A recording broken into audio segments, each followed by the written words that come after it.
1950 के शुरुआती सालों में इंडिया और चाइना के बीच अच्छी दोस्ती और भाईचारा देखने को मिला।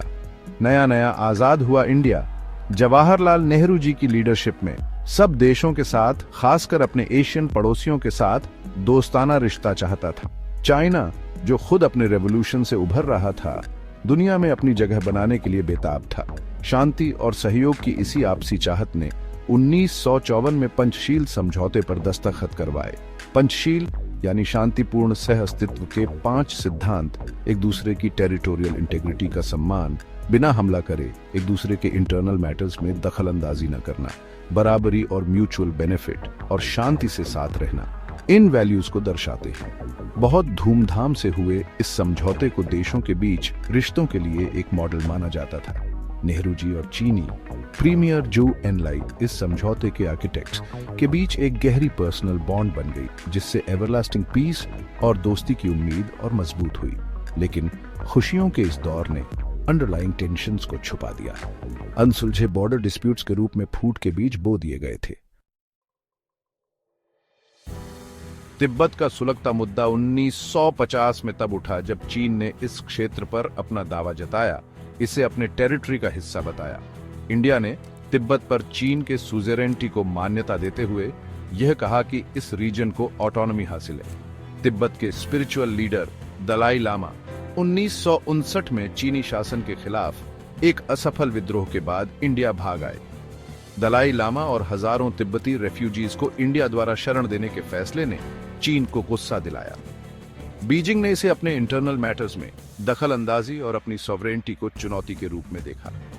बॉर्डर डिस्प्यूट, जो पहले डिप्लोमेटिक बातचीत तक सीमित था, अब बढ़ते अविश्वास और शक के कारण सेंटर स्टेज पर आ गया। 1950 के दशक के अंत में लागू की गई इंडिया की फॉरवर्ड पॉलिसी ने तनाव को और बढ़ा दिया।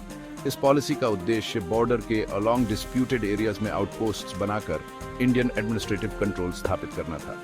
चीन ने इसे उकसावे के रूप में देखा और इस रीजन में अपनी मिलिट्री प्रेजेंस मजबूत करके जवाब दिया। युद्ध की तैयारी हो चुकी थी। पंचशील समझौते में जिस पीसफुल कोएग्जिस्टेंस की कल्पना की गई थी, वह एक दूर का सपना लगने लगा, क्योंकि दोनों देश युद्ध के कगार पर पहुंच गए थे। फॉरवर्ड पॉलिसी, जिसे इंडिया के टेरिटोरियल क्लेम्स को असर्ट करने के तरीके के रूप में सोचा गया था, पूरी तरह से उल्टा पड़ गया। डिस्प्यूटेड एरियाज में इंडियन पोस्ट्स की स्थापना, जो अक्सर पूरली सप्लाइड और इल इक्विप्ड थे, का चीन ने कड़ा विरोध किया। दोनों तरफ की गलत फहमियों और गलत इंटरप्रिटेशंस ने स्थिति को और खराब कर दिया। इंडिया अपने मॉरल हाई ग्राउंड पर कॉन्फिडेंट और चीनी रिजॉल्व को कम आंकते हुए मिलिट्री चैलेंजेस का सही आकलन करने में विफल रहा। दूसरी ओर चीन ने फॉरवर्ड पॉलिसी को अपने अथॉरिटी को कमजोर करने के डिलिबरेट अटेम्प्ट के रूप में देखा। 1962 की गर्मियों तक स्थिति बॉइलिंग पॉइंट पर पहुंच गई थी। इंडियन और चीनी सैनिकों के बीच झड़पें लगातार और ज्यादा इंटेंस होती गईं। दुनिया ने सांसें रोक कर देखा, क्योंकि दुनिया के 2 सबसे ज्यादा आबादी वाले देश फुल ब्लोन वॉर के कगार पर खड़े थे। अक्टूबर 1962 में जब युद्ध शुरू हुआ तो यह स्विफ्ट और ब्रूटल था। चीनी सेना ने 2-pronged ऑफेंसिव शुरू किया, जिससे इंडियन डिफेंसेस ओवरवेल्म्ड हो गए। इंडियन आर्मी ने बहादुरी से लड़ाई लड़ी, लेकिन वह चीन की सेना से कमजोर थी। 1 महीने के अंदर चीनी सेना इंडियन टेरिटरी में बहुत अंदर तक घुस गई थी। 21 नवंबर को चीन द्वारा यूनिलैटरल सीजफायर घोषित किए जाने के साथ युद्ध समाप्त हो गया। 1962 के युद्ध का इंडिया पर गहरा प्रभाव पड़ा।